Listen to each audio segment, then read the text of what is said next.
नमस्कार मंडळी. आज एक असं सुंदर, प्रभावी आणि खूप श्रेष्ठ असं स्तोत्र मी म्हणून दाखवणार आहे.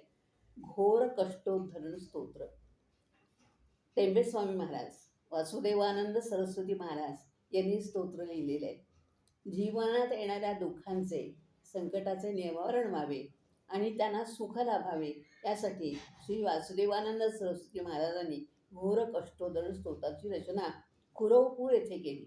कोणतेही संकट आले असता या अद्वितीय व प्रभावी स्तोत्राचा पाठ श्रद्धायुक्त अंतःकरणाने केला असता ते संकट दूर होते आणि आपल्याला एक प्रकारचं सुख मिळतं. ऐका हा.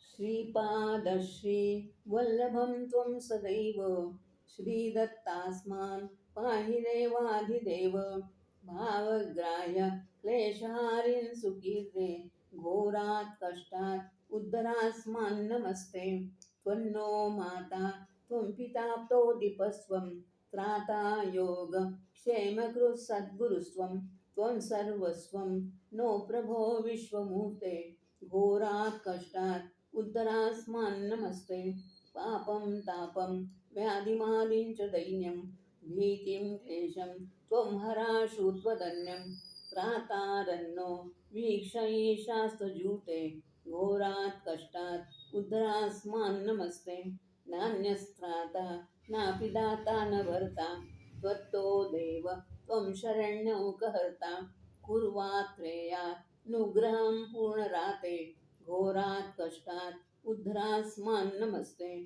धर्मे प्रीतिं सम्मतिं देवभक्तिं सत्संगाप्तिं देहि भुक्तिं च मुक्तिं भावासक्तिं चाखिलानन्दमूर्ते घोरात् कष्टात् उद्धरास्मान् नमस्ते श्लोकपञ्चकमेतद्यो लोकमङ्गलवर्धनं प्रपठे नियतो भक्त्या स श्रीदत्तप्रियो भवेत्.